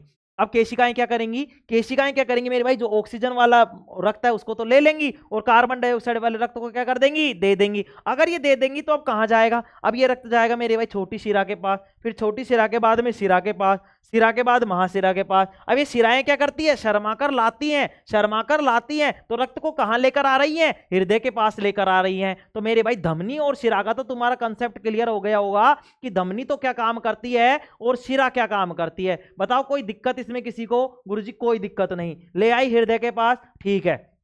अब हृदय तक का तो काम हो गया। अब गुरुजी ये हृदय है, ये शुद्ध कैसे करेगा, अशुद्ध कैसे करेगा। तो अब हृदय से जाएगा मेरे भाई धमनी के पास। कहां जाएगा, धमनी के पास। यहां पे देखो धमनी धमका कर ले जा रही है। अगर धमनी धमका कर ले जा रही है तो कहां लेके जाएगी, फेफड़ों के पास लेकर जाएगी। फेफड़े क्या करेंगे मेरे भाई, रक्त को शुद्ध करेंगे। अब लाएगी कौन, शिरा। क्यों, क्योंकि वो शर्मा कर लाती है, तो फुफ्फुस शिरा शर्मा कर लाएगी और हृदय को दे देगी। हृदय से वापस महाधमनी में, धमनी में, छोटी धमनी में, कोशिका में, केशिका में, छोटी में, शिरा में, महाशिरा में, और फिर वापस हृदय में। इस तरीके से ये रक्त का प्रवाह चलता रहता है। बताएंगे कोई दिक्कत किसी को, कोई दिक्कत नहीं है गुरुजी। कोई दिक्कत है क्या, बताएंगे सभी, कोई दिक्कत है क्या, कोई दिक्कत नहीं है गुरुजी। ठीक है, आगे बढ़े, आगे बढ़ते हैं मेरे भाई, आगे बढ़ते हैं।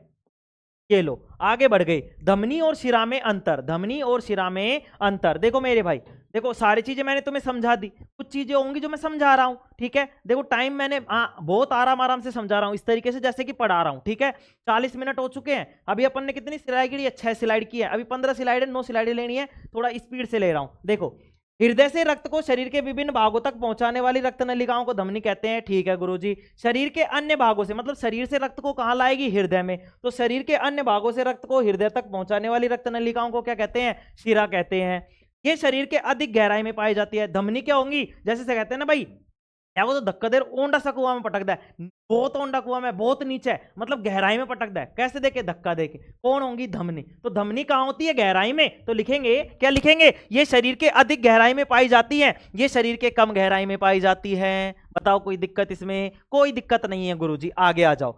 इसमें रक्त की गति अधिक होती है। धमनी में धक्का देके लेके जाएगी, तो ऐसे धक्का ऐसे लेके जाएगी क्या, धीरे धीरे लेके जाएगी क्या, नहीं गुरुजी, धक्का देगी। धक्का देगी तो इसकी गति क्या होगी, अधिक होगी। क्या होगी, अधिक। अब अगर ये धक्का दे रही है तो गुस्सा होगी, गुस्सा होके हो जाएगी लाल। तो मेरे भाई इसमें बहता है लाल रंग। कैसा रंग, लाल रंग। तो देखो मेरे भाई, ये शरीर की अधिक गहराई में पाई जाती है, इसमें रक्त की गति अधिक होती है, इसका रंग कैसा होता है, लाल। अब मेरे भाई ये लाल हो गई, गुस्सा हो गया, तो ये कहती है दाब और लगाऊंगी। तो इनका उच्च रक्त दाब कैसा होता है, उच्च होता है। कैसा होता है, उच्च होता है। इसलिए इसकी दीवारें क्या होती है, मोटी। जब वो गुस्सा करेगा, दाब लगाएंगे तो उसके पड़ेंगे डंडे, और डंडे पड़ पड़ के चमड़ी कैसी हो जाती है, मोटी। इसलिए इनकी जो दीवारें होती है कैसी हो जाएगी, मोटी हो जाएगी। कैसी हो जाएगी, मोटी। एक कहानी से समझ लेंगे, खुद को इसकी जगह रख लेंगे, पिट लेंगे, कुट लेंगे। धमनी और शिरा को नहीं भूलना मेरे भाई। आ जाओ आगे। इसमें O2 युक्त रक्त, शुद्ध रक्त प्रवाहित होता है। मतलब मेरे भाई, जब कोई आदमी पिटेगा, गुस्सा करेगा, तो वो कैसा हो जाएगा, एकदम शुद्ध हो जाएगा। कैसा हो जाएगा, शुद्ध।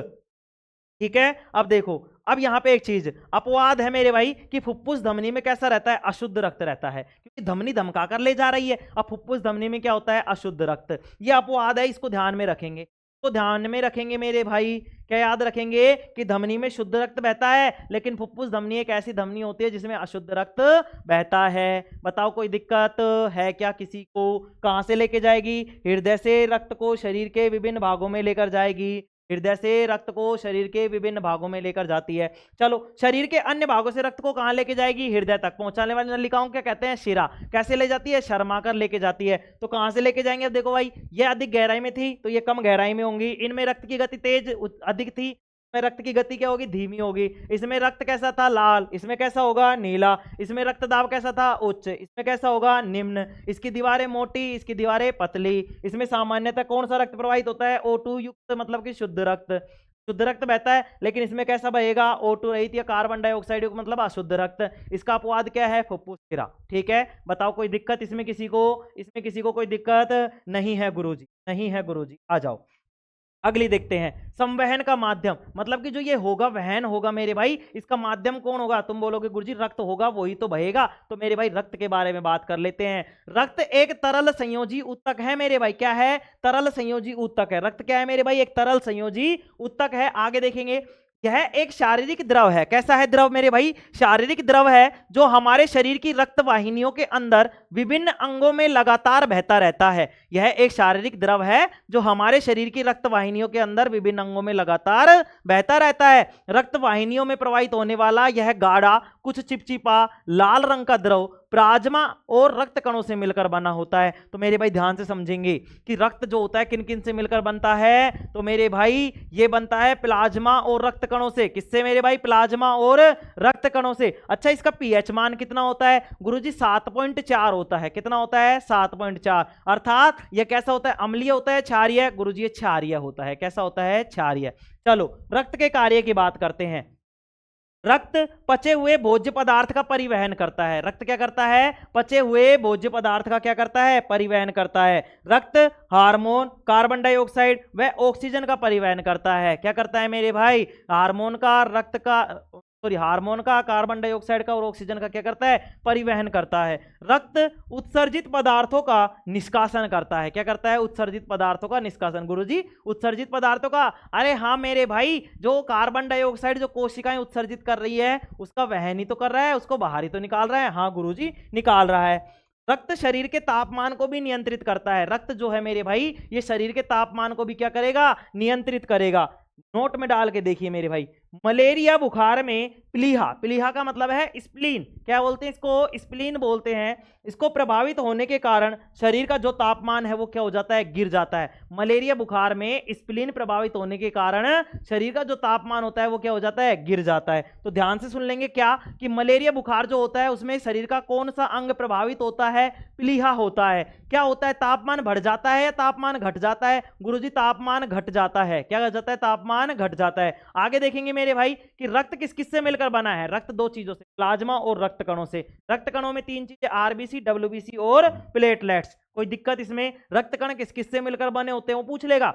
रक्त कण किस किस से मिलकर बना होता है? ए ऑप्शन में दे देगा आरबीसी, दूसरे में दे देगा डब्ल्यूबीसी, तीसरे में दे देगा प्लेटलेट्स और चौथा दे देगा प्लाज्मा। या फिर पूछ लेगा रक्त इनमें से किससे मिलकर नहीं बना होता, या रक्त कण के कौन सा इनमें से निम्न में से कौन सा रक्त कण का भाग नहीं है? रक्त कण का भाग में लिख देगा आरबीसी, डब्ल्यूबीसी, प्लेटलेट्स और प्लाज्मा। बताओ कौन सा है जो रक्त कण का भाग नहीं है? गुरुजी प्लाज्मा है जो रक्त कण का भाग नहीं है। ये तो रक्त का भाग है, रक्त कण का नहीं है। आगे देखेंगे मेरे भाई, आरबीसी का पूरा नाम रेड ब्लड सेल्स, मतलब कि लाल रुधिर रक्त कोशिकाएं, लाल रुधिर कणिकाएं, लाल रक्त कोशिकाएं। ठीक है, कोई दिक्कत इसमें? कोई दिक्कत नहीं। डब्ल्यूबीसी का पूरा नाम व्हाइट ब्लड सेल्स, श्वेत रक्त कोशिकाएं, श्वेत रक्त कणिकाएं होता है। रक्त प्लाज्मा की बात करें, यह रक्त का एक महत्वपूर्ण भाग होता है मेरे भाई। रक्त का क्या होता है? एक महत्वपूर्ण भाग होता है। इसका 90% भाग जल होता है। प्लाज्मा में क्या होता है मेरे भाई? जो रक्त प्लाज्मा होता है इसका 90% भाग तो क्या होता है? जल होता है। और 10% भाग में कार्बोहाइड्रेट और प्रोटीन होते हैं। प्लाज्मा में पाए जाने वाले प्रोटीन फाइब्रोनोजन और प्रोथ्रोम्बिन होते हैं। तो ध्यान से समझेंगे कि प्लाज्मा जो होता है उसमें कौन कौन से प्रोटीन पाए जाते हैं मेरे भाई? उसमें पाए जाते हैं फाइब्रोनोजन और प्रोथ्रोम्बिन होते हैं। कौन कौन से? फाइब्रोनोजन और प्रोथ्रोम्बिन होते हैं मेरे भाई। फाइब्रोनोजन और प्रोथ्रोम्बिन होते हैं। ये दोनों प्रोटीन रक्त का थक्का बनाने में मदद करते हैं। क्या करते हैं मेरे भाई? रक्त का थक्का बनाने में। तो क्या क्या प्रश्न पूछ लेगा मेरे भाई? क्या क्या पूछ लेगा कि जो रक्त का प्लाज्मा होता है इसमें जल कितने प्रतिशत होता है? तो बोलेंगे 90%। कार्बोहाइड्रेट और प्रोटीन कितने प्रतिशत? 10%। या पूछ लेगा 90% क्या होता है? जल होता है। 10% में क्या होता है, कार्बोहाइड्रेट और प्रोटीन होते हैं। प्लाज्मा में पाए जाने वाले प्रोटीन कौन कौन से हैं, फाइब्रिनोजन और प्रोथ्रोम्बिन। क्या काम आते हैं, रक्त का थक्का जब बनाने में। क्या काम आते हैं मेरे भाई, रक्त का थक्का बनाने में काम आते हैं। जब रक्त से देखो, जब रक्त में से फाइब्रिनोजन नामक प्रोटीन निकाल देते हैं तो शेष बचा भाग सेरम कहलाता है। क्या कहलाता है, सेरम कहलाता है। एक नंबर में पूछ लेगा सेरम किसे कहते हैं, सेरम किसे कहते हैं, तो बताएंगे उसको कि जब रक्त में से फाइब्रिनोजन नामक प्रोटीन निकाल लेते हैं तो शेष बचा भाग क्या कहलाता है, सेरम कहलाता है। या पूछ लेगा कि रक्त में से प्रोटीन का कौन सा भाग या कौन सा प्रोटीन निकालने पर सेरम का निर्माण होता है, फाइब्रिनोजन नामक प्रोटीन निकालने पर। ठीक है मेरे भाई, आगे देखते हैं। सेरम का रंग कैसा होता है, सेरम का रंग जो होता है हल्के पीले रंग का होता है। बीमारियों की जांच किसके द्वारा की जाती है, सेरम के द्वारा की जाती है। ठीक है, अब आ जाते हैं रक्त कण। यह रक्त का कणिकीय भाग होता है, इसे 3 भागों में बांटा गया है। कितने भागों में बांटा गया है, 3 भागों में। आरबीसी की बात करें, लाल रक्त कणिका है, डब्ल्यूबीसी श्वेत रक्त कणिका है, प्लेटलेट्स जिनको बिंबाणु बोलते हैं मेरे भाई, क्या बोलते हैं, बिंबाणु बोलते हैं। आ जाओ, आरबीसी लाल रक्त कणिका या लाल रक्त कोशिका, इन्हें एरिथ्रोसाइट भी कहते हैं। तो पूछ लेगा एरिथ्रोसाइट किसे कहते हैं, डब्ल्यूबीसी, आरबीसी, प्लेटलेट्स, प्लाज्मा। ठीक है, तो बताना है कौन सा, आरबीसी। आरबीसी को बोलते हैं एरिथ्रोसाइट। क्या बोलते हैं, एरिथ्रोसाइट।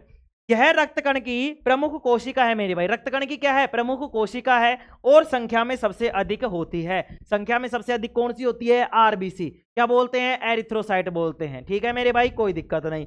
आरबीसी में केंद्रक तथा लाइसोसोम नहीं पाया जाता। आरबीसी में क्या लिखेंगे मेरे भाई, आरबीसी में केंद्रक तथा लाइसोसोम नहीं पाया जाता। आरबीसी में केंद्रक तथा लाइसोसोम नहीं पाया जाता। ऊंट या लामा की आरबीसी में, ऊंट या लामा ऐसे जानवर है जिनकी आरबीसी में क्या पाया जाता है, केंद्रक पाया जाता है। ठीक है, चलो।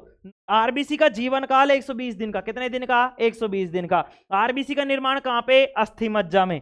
आरबीसी प्लीहा और यकृत में जाकर क्या हो जाती है मेरे भाई, नष्ट हो जाती है। कहां हो जाती है आरबीसी, ये सारी चीजें आरबीसी कहां पे, प्लीहा और यकृत में। सबसे ज्यादा कहां पर, प्लीहा में, इसलिए प्लीहा को बोला जाता है आरबीसी का कब्रिस्तान। कैसा आकार होता है आरबीसी का, गुरुजी गोल आकार की होती है। कैसी होती है, गोल आकार की। आगे आ जाओ। आरबीसी का मुख्य कार्य O2 तथा CO2 का परिवहन करना है। मतलब कि आरबीसी जो होती है इसका मुख्य कार्य है कार्बन डाइऑक्साइड और ऑक्सीजन का परिवहन करना है।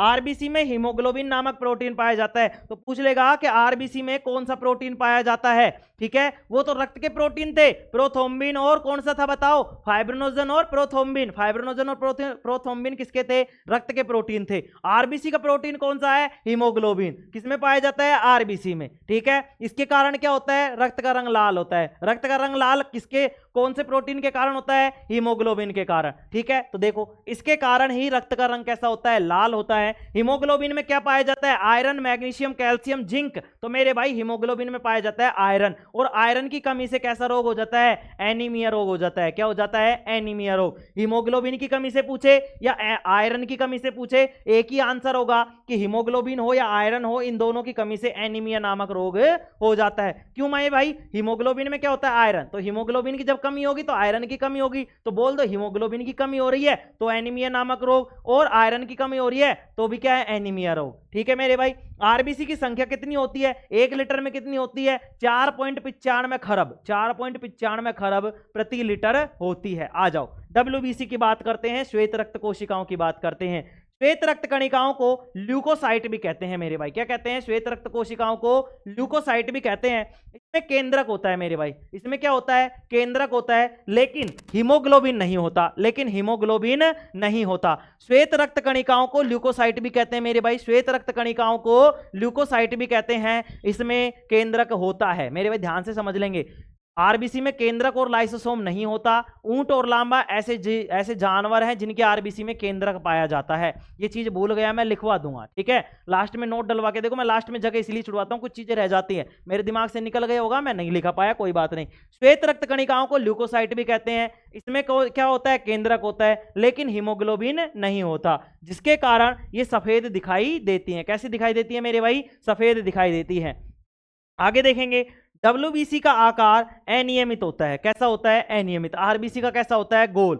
उस आरबीसी का निर्माण कहां हो रहा था, अस्थि मज्जा में। इसका निर्माण भी कहां हो रहा है, अस्थि मज्जा में। तो ध्यान रखेंगे, आरबीसी का निर्माण अस्थि मज्जा में, डब्ल्यूबीसी का निर्माण अस्थि मज्जा में, प्लेटलेट्स का निर्माण अस्थि मज्जा में। कोई दिक्कत नहीं। आरबीसी की आकृति गोल होती है, डब्ल्यूबीसी की अनियमित होती है। आरबीसी का जीवन काल कितने दिन का? 120 दिन का। डब्ल्यूबीसी का जीवन काल 4 दिन का। डब्ल्यूबीसी हमें क्या करती है? संक्रमण से बचाती है, अर्थात रोगों से हमारी रक्षा करती है, जिसके कारण इसे शरीर का सिपाही भी कहा जाता है। शरीर का सिपाही किसे कहा जाता है? डब्ल्यूबीसी को कहा जाता है। डब्ल्यूबीसी का पूरा नाम क्या है? श्वेत रक्त कणिकाएं, व्हाइट ब्लड सेल्स।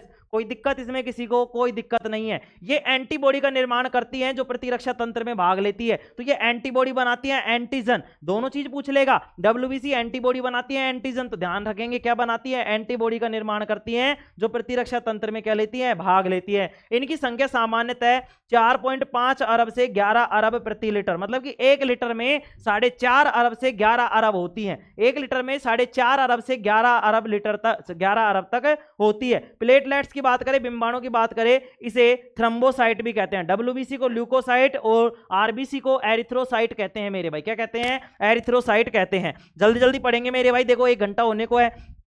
यह रक्त का थक्का बनाने में मदद करता है, अर्थात यह रक्त के बहाव को रोकता है। यह रंगहीन होता है, जिसका जीवन काल 10 दिन का होता है मेरे भाई। कितना होता है? 10 दिन का। डेंगू बीमारी में इनकी संख्या कम हो जाती है। किसकी? प्लेटलेट्स की। क्या करते हैं? नारियल का पानी या बकरी का दूध पीते हैं। आगे देखेंगे, यह शरीर को शक्ति प्रदान करती है। प्लेटलेट्स क्या करती है? शरीर का क्या करती है मेरे भाई? शक्ति प्रदान करती है। लेकिन जब ये कम हो जाती है तो हमारे शरीर की शक्ति कम हो जाती है। ठीक है, आगे देखेंगे। इनकी संख्या 1.5 से 4 लाख प्रति घन मिलीलीटर। घन मिलीलीटर, एमएल की बात करें, लीटर की बात नहीं कर रहा। तो एमएल कितना? 1 घन, मतलब 1 घन प्रति लीटर। तो 1 घन प्रति लीटर में कितनी होगी मेरे भाई? कितनी होगी? 1.5 से 4 लाख होगी। ठीक है, इसका निर्माण भी कहां होता है? अस्थि मज्जा में। अस्थि मज्जा को इंग्लिश में बोलते हैं बोन मैरो। क्या बोलते हैं? Bone marrow. आ जाओ लसिका की बात करते हैं। जब रक्त कोशिकाओं से होकर बहता है तब उसका द्रव भाग कुछ भौतिक व रासायनिक या शारीरिक प्रतिक्रियाओं के कारण कोशिकाओं की दीवारों के बाहर छनकर क्या आ जाता है? बाहर आ जाता है। और ये बाहर निकला हुआ रक्त क्या कहलाता है? लसिका कहलाता है। लसिका क्या करती है? शरीर को संक्रमण से बचाती है तथा शरीर में अतिरिक्त जो रक्त होता है उसका अवशोषण करके, मतलब उसका अवशोषण कर लेती है। यह घाव भरने का कार्य करती है। क्या करती है? घाव भरने का कार्य करती है। रक्तदाब की बात करें, रुधिर वाहिकाओं के विरुद्ध जो दाब लगता है उसे रक्तदाब कहते हैं। रक्तदाब 2 प्रकार का होता है, प्रकुंचन दाब और अनुशीतलन दाब। प्रकुंचन दाब की बात करें तो नीले संकुचन या सिकुड़ने के दौरान धमनी के अंदर का दाब प्रकुंचन दाब कहलाता है। जब हमारा जो, ध्यान से समझ लेंगे किसकी बात कर रहे हैं? धमनी के अंदर का दाब है, ध्यान से समझ लेना भाई। जो हृदय के अंदर जो दाब होगा, रक्त दाब, वो कौन सा होगा? सिरा के अंदर का होगा या धमनी के? तो धमनी के अंदर का होगा। तो ध्यान से समझ लेंगे, जब कौन सिकुड़ेगा? आलिंद या नीले? गुरुजी नीले सिकुड़ेगा। तो नीले के सिकुड़ने के दौरान जो धमनी के अंदर का दाब वो प्रकुंचन दाब, और नीले के फैलने के दौरान धमनी के अंदर का जो दाब वो क्या होगा मेरे भाई? अनुशीतलन दाब। रक्तदाब कैसे नापते हैं बीवी? प्रकुंचन दाब बटा में अनुशीतलन दाब, मतलब सिस्टोलिक प्रेशर और डायस्टोलिक प्रेशर। ठीक है मेरे भाई, रक्तदाब कितना होना चाहिए? 80/120। 80 तो प्रकुंचन दाब और 120 अनुशीतलन दाब। आगे देखेंगे किससे नापते हैं रक्तदाब को? रक्तदाब को जो नापने का यंत्र है मेरे भाई वो होता है स्फिग्मोमैनोमीटर। देखो स्फिग्मोनैनोमीटर मतलब रक्तदाब मापी कहते हैं। आगे देख लेंगे मेरे भाई थोड़ा सा और। पादपों में संवहन, पादपों में वहन जाइलम तथा फ्लोएम ऊतकों के द्वारा किया जाता है। जाइलम के द्वारा जल और खनिज लवण का, और फ्लोएम के द्वारा भोजन का। ठीक है, आगे देखेंगे जाइलम, यह पादप तंत्र का एक अवयव है जो मृदा से जल व खनिज लवणों का वहन करता है। किसका कर रहा है? जल का और खनिज लवणों का। फ्लोएम किसका करेगा मेरे भाई? यह पत्तियों द्वारा प्रकाश संश्लेषित उत्पादों को, प्रकाश संश्लेषण के दौरान बनता क्या है गुरुजी? भोजन। तो फैसे फूड और फैसे फ्लोएम। तो ध्यान से समझ लेंगे, फ्लोएम क्या करेगा मेरे भाई? फ्लोएम क्या करेगा? पत्तियों द्वारा प्रकाश संश्लेषित उत्पादों को पादपों के अन्य भागों में वहन करता है, अर्थात यह भोजन का संवहन करता है, मतलब कि भोजन को एक जगह से दूसरी जगह लेकर जाता है। जल का अवशोषण किस तरीके से होता है? ओस्मोसिस नामक, ओस्मोसिस का मतलब है मेरे भाई परासरण। क्या है? परासरण। ओस्मोसिस नामक प्रक्रिया द्वारा जड़ बाल कोशिकाओं द्वारा जल का अवशोषण कर लिया जाता है। जो जड़ होती है उनमें बाल कोशिकाएं होती हैं, जड़ बाल कोशिकाएं, उनके द्वारा जल का अवशोषण कर लिया जाता है। मिट्टी में जल के अणुओं की सांद्रता आमतौर पर जड़ बाल कोशिकाओं की तुलना में अधिक होती है, मतलब मिट्टी में नमी होती है वो जड़ बाल कोशिकाओं की बजाय क्या होती है? ज्यादा, मतलब मिट्टी में ज्यादा जल होता है और जड़ों में कम होता है। इसलिए परासरण की, मतलब ओस्मोसिस मतलब परासरण की जब क्रिया होती है तो जो मिट्टी का जल है वो जड़ों की ओर गति करने लगता है। आगे देखेंगे, इसलिए पानी बाहर से मतलब मिट्टी से जड़ बाल कोशिकाओं द्वारा अवशोषित कर लिया जाता है। आगे देखेंगे, एक बार पानी अवशोषित हो जाता है तो जड़ बाल कोशिकाओं में इसकी सांद्रता निकटवर्ती कोशिकाओं की तुलना में अधिक हो जाती है। जैसे मान लो मिट्टी है, ये मिट्टी मान लो ये पूरी की पूरी मिट्टी है, मान लो ये पूरी की पूरी मिट्टी है, इस मिट्टी में से ये जड़ कोशिका है, इसने अगर ये मान लो पानी अवशोषित कर लिया तो इनकी तुलना में क्या हो जाएगा, इसके पास पानी ज्यादा हो जाएगा, पानी की सांद्रता क्या हो जाएगी, ज्यादा हो जाएगी। आगे देखते हैं, इस प्रकार जल के अणु परासरण के माध्यम से जड़ बाल कोशिकाओं से पड़ोसी कोशिकाओं तक चले जाते हैं। यह तब तक जारी रहता है जब तक कि पानी जड़ से कहां तक नहीं चला जाता हो, जाइलम उत्तक तक नहीं पहुंचता। जाइलम में पानी गुरुत्वाकर्षण के विपरीत एक कोशिका से दूसरी कोशिका की ओर जाता है। प्रश्न पूछ लेगा कि जाइलम जो उत्तक होता है उसमें जो पानी होता है वो कैसे जाता है, गुरुत्वाकर्षण के विपरीत या गुरुत्वाकर्षण की दिशा में, या गुरुत्वाकर्षण मतलब बोल देगा कि ऊपर मतलब निम्न में से कोई नहीं या दोनों। तो मेरे भाई ध्यान से समझ लेंगे, गुरुत्वाकर्षण के विपरीत काम करता है। आगे देखेंगे मेरे भाई, भोजन का अवशोषण बात करते हैं। किसकी बात करते हैं, भोजन का अवशोषण। एटीपी से मिली ऊर्जा का प्रयोग कर पौधों की पत्तियों में बना भोजन फ्लोएम उत्तक की चलनी नलिकाओं में प्रवेश करता है। उसके बाद परासरण की प्रक्रिया द्वारा शर्करा युक्त जल चालनी नलिकाओं में प्रवेश करता है। इससे फ्लोएम उत्तक में दबाव बढ़ता है। फ्लोएम में उत्तक में बना दबाव पौधे के निम्न दबाव वाले अन्य सभी हिस्सों में भोजन पहुंचाने का कार्य करता है। इस प्रकार फ्लोएम उत्तक के माध्यम से पौधों के सभी भागों में भोजन को भेजा जाता है। ठीक है, आगे आगे मेरे भाई समझ में इसमें क्या कह रहा है, ये कह रहा है कि मेरे भाई एटीपी से जो ऊर्जा मिलती है उसके जो पौधे होते हैं उनकी पत्तियों में जो बना भोजन है वो फ्लोएम उत्तक में क्या होती है, चालनी नलिकाएं, मतलब छोटी छोटी नलिकाएं होती है, छोटी छोटी चालनी टाइप में।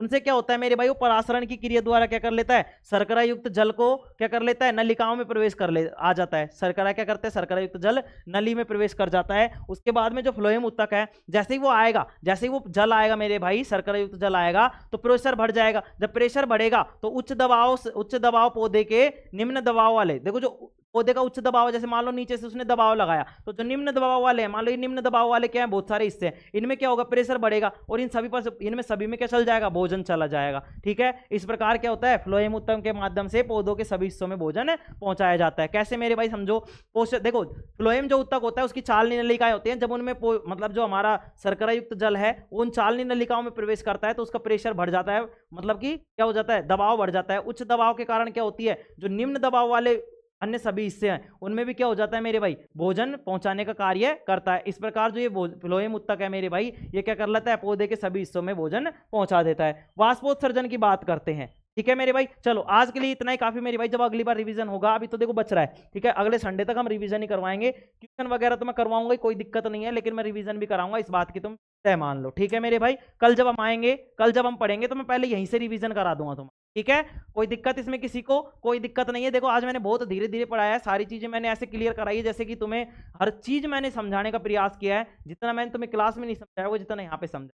ठीक है, चलो आज के लिए इतना ही काफी मेरे भाई। Thank you all of you, take care, love you all. क्या करो यार, समझ में आ रही है नहीं आ रही, कह रहे हो कह रहे गुरुजी क्या करना चाहिए क्या नहीं कर रहे, परीक्षा आ रही है, टेस्ट चालू होने वाले हैं तुम्हारे, कल से हैं, कल है परसों, आज कितनी हो गई, 16 17, जन्माष्टमी हो गई, संडे हो गया, परसों, हाँ मतलब कल से हैं। नालायको तुम क्या करो, मतलब बोला करो गुरुजी टेस्ट चालू हो गई, मुझे पता तो लगे कि हाँ भाई सब चीजें चालू हो गई, क्या क्या चीजें चल रही हैं, क्या क्या चीजें नहीं चल रही। वैसे तो अपडेट रहता हूँ लेकिन फिर भी बहुत सारी चीजें रहती है, तो बताया करो गुरुजी अब ये चीजें चल रही हैं, हमें टेस्ट में क्या करना चाहिए, क्यों नहीं, कितना कर पढ़ना चाहिए, क्या क्या पूछ सकते हैं, कोई इतने चैप्टर हो गए गुरुजी, कौन सा प्रश्न आ सकता है, प्रश्न इनसे बाहर तो जाने से रहा, इस बात की गारंटी है, तुम्हारी लिख के ले लो।